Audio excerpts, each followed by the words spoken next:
भाजपकडून वरिष्ठ नेत्यांची एक यादी जाहीर केली जे नेते रोज पत्रकार परिषद घेऊन वेगवेगळ्या मुद्द्यांवरती भाष्य करणार आहेत आणि याच मुद्द्याला धरून आपल्यासोबत बोलण्यासाठी शिवसेनेच्या नेत्या सुषमा अंधारे आहेत. आपण त्यांच्याशी बोलणार आहोत.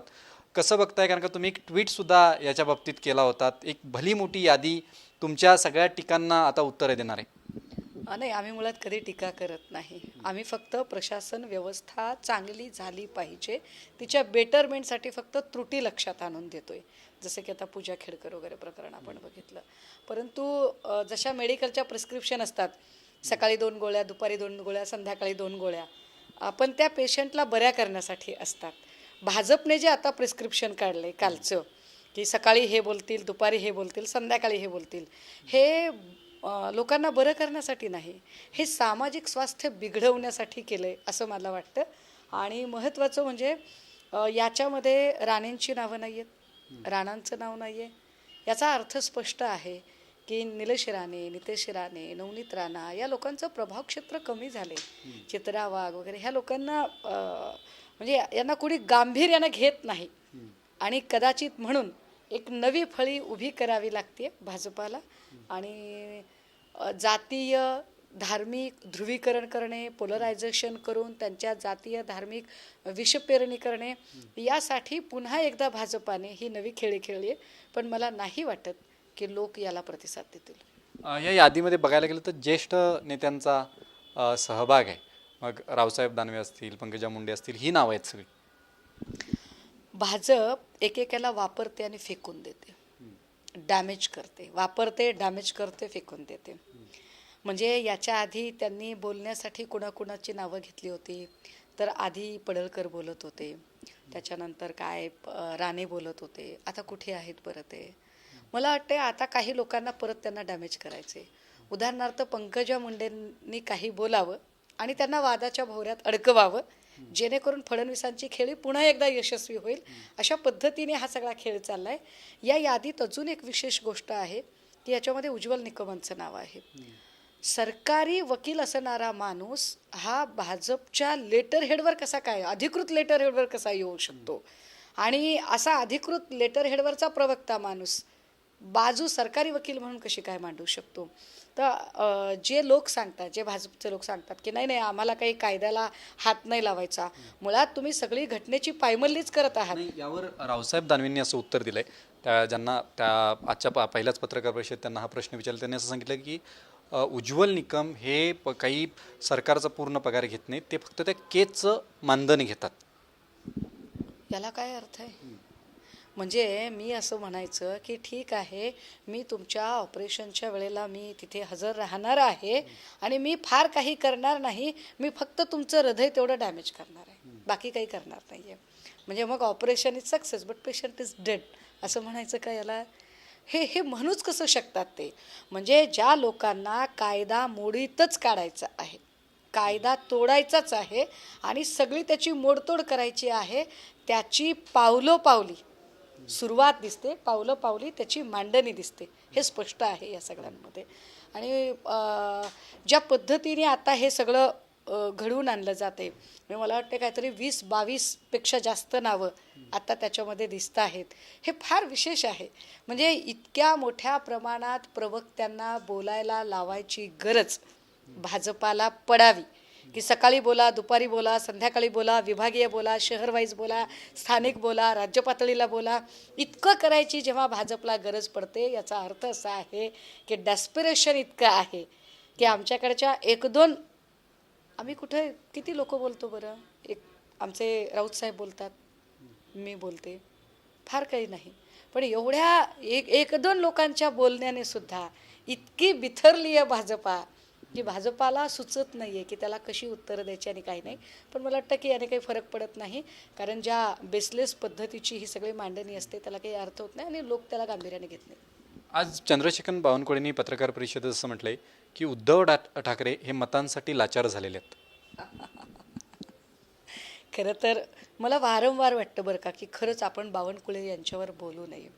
एकतर ओबीसी माणूस आहे आणि मी स्वतः ओबीसी आहे. तर मला असं वाटतं की नाही बाबा, आपण त्यांचा मान ठेवला पाहिजे. भाजप त्यांचा मान ठेवत नाही. भाजप सतत त्यांना अडचणीत आणते. तर त्यामुळे किमान त्या माणसाचं काही वाईट होऊ नये असं वाटत राहतं. पण बावनकुळे साहेब जे काही बोलत आहेत, तर लाचार शब्द आरशात उभे राहून बोलतात का? कुणाला लाचार म्हणताय तुम्ही?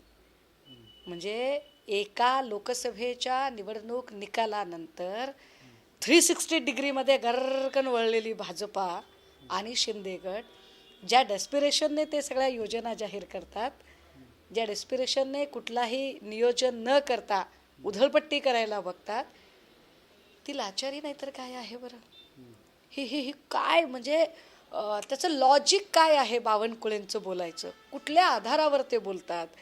किती प्रश्न त्यांना कळलेले आहेत? इथल्या अंगणवाडी सेविका असतील, आशा वर्कर असतील, हेल्थ वर्कर असतील, परिचारिका असतील, शिक्षक असतील, विद्युत कर्मचारी असतील, ST कामगार असतील, अनेक लोकांचे पगार थकीत आहेत. अनेक लोक रोज मोर्चे काढत आहेत. आजही आरोग्य सेवेतली भरतीचे कर्मचारी हे 6 दिवसापासून पाण्या पावसामध्ये आझाद मैदानावर आहेत. म्हणजे जे लोक मागतायत हक्काचं त्या लोकांना तुम्ही काही देत नाही आहात, काही देत नाही त्यांना तुम्ही.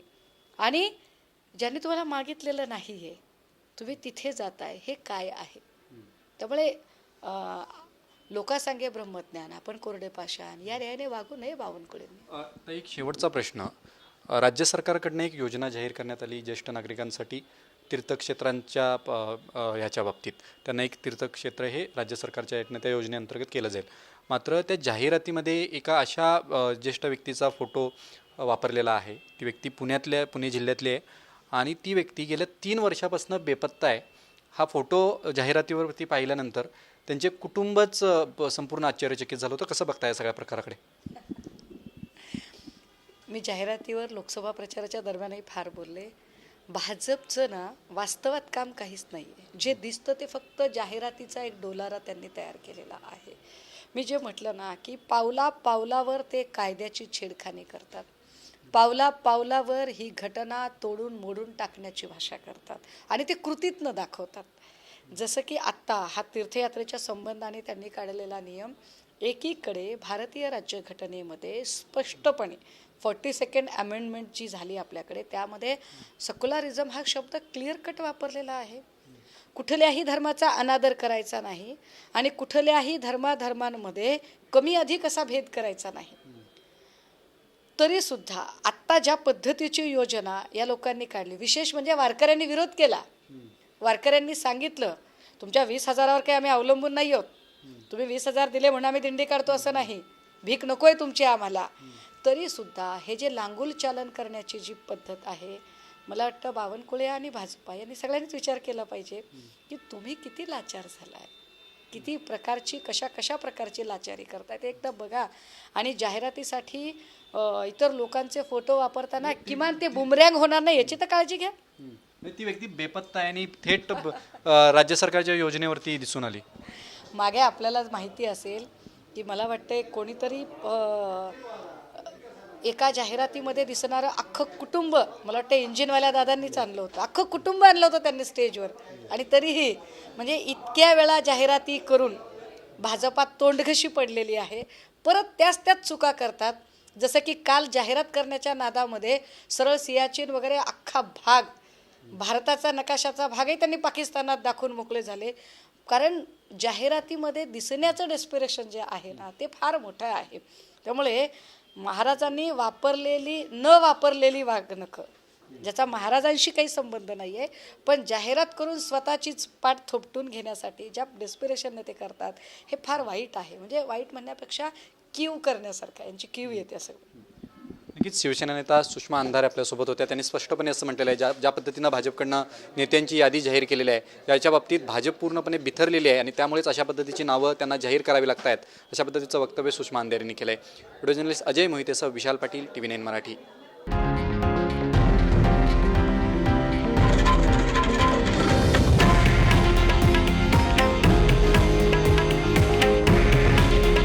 हे आहे देशातील नंबर 1 न्यूज नेटवर्क आणि आपण पाहत आहात TV9 मराठी. काळजी तुमची, हित महाराष्ट्राचं.